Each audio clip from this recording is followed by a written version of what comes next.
There's a dungeon and it has a big pile of loot in it, and you want it. Just admit it to yourself. You wanted the princess, but this is different. You need the treasure.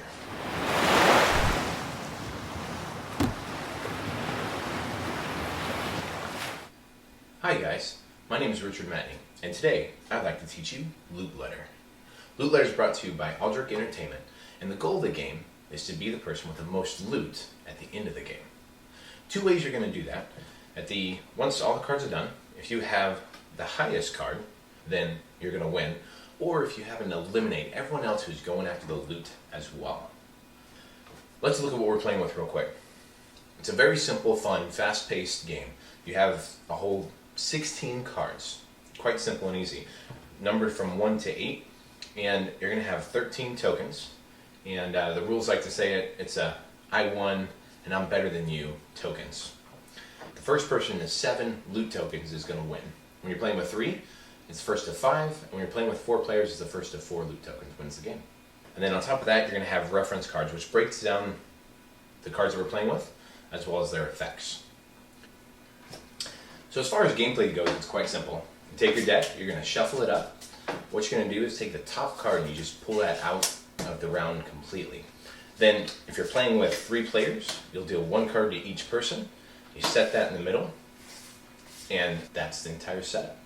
During your turn, you draw 1 card, then you take one of those cards and you actually discard it and do that effect. So when looking at effects, there's only 8 cards in the deck.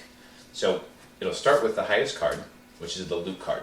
If you ever discard this card, the effect is you're out of the round. Because it's the most powerful card, if you ever discard it, you lose the treasure and you're out.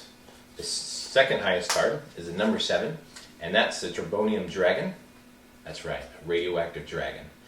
And so what's interesting about him is he doesn't have as much of an effect as he just doesn't like playing well with other people. So if you ever have the Net Troll or the Dread Gazebo in your hand, and the dragon, you actually have to discard the dragon.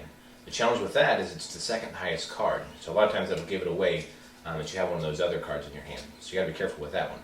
So the next card is that Dread Gazebo, and this allows you, or forces you to trade hands with the next player, or with another player. The Net Troll, you can actually choose any player and you force them to discard your hand.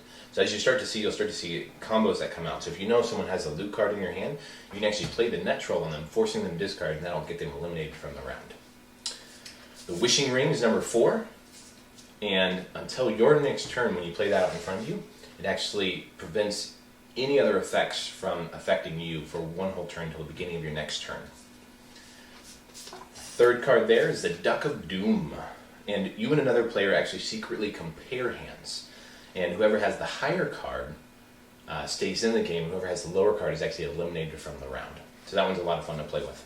This number 2 card there is the Mall Rat, and although stinky and annoying, it allows you to look at another player's hand, and you get to see what they have. So that can be really comboed well with the Potted Plant, because when you play this one, it actually allows you to guess what's in the other person's hand. And if you guess right, that person's eliminated from the round as well. So that's the whole spectrum of the cards. So remember, when it's not your turn, you're going to have 1 card in your hand. So when it comes to your turn, you're going to draw 1 extra card, and then you have to discard and play one of those.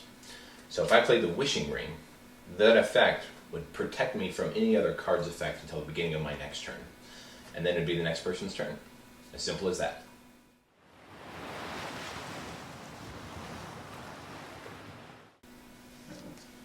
So now what do I say? Just kidding.